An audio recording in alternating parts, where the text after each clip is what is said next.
وسألتمون التطويل. دفاع ذي الدين المطول لا يمنع الدين الذليل، ولا يدرك الحق إلا بالجد.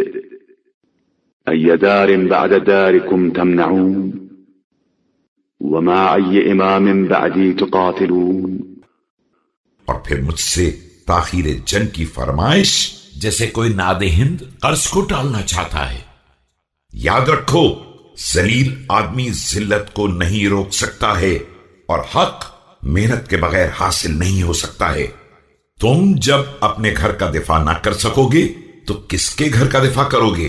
اور جب میرے ساتھ جہاد نہ کرو گے تو کس کے ساتھ جہاد کرو گے؟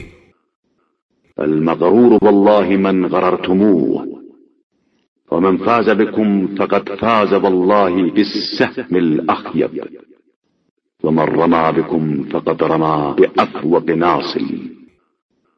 خدا کی قسم وہ فریب خوردہ ہے جو تمہارے دھوکے میں آ جائے، اور خدا کی قسم جو تمہارے سہارے کامیابی چاہے گا اسے صرف ناکامی کا تیر ہاتھ آئے گا، اور جس نے تمہارے ذریعے تیر پھینکا اس نے وہ تیر پھینکا جس کا پیکان ٹوٹ چکا ہے اور سوفار ختم ہو چکا ہے۔ أصبحت والله لا أصدق قولكم ولا أطمع في نصركم ولا أوعد العدو بكم.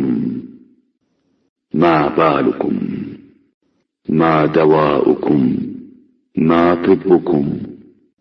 القوم رجال أمثالكم، أقولا بغير علم، وغفلة من غير ورع، وطمعا في غير حق. خدا کی قسم میں ان حالات میں نہ تمہارے قول کی تصدیق کر سکتا ہوں اور نہ تمہاری نصرت کی امید رکھتا ہوں، اور نہ تمہارے ذریعے کسی دشمن کو تہدید کر سکتا ہوں۔ آخر تمہیں کیا ہو گیا ہے؟ تمہاری دوا کیا ہے؟ تمہارا علاج کیا ہے؟ آخر وہ لوگ بھی تو تمہارے ہی جیسے انسان ہیں۔ یہ بغیر علم کی باتیں کب تک، اور یہ بغیر تقوی کی غفلت تابقے، اور بغیر حق کے بلندی کی خواہش کہاں تک؟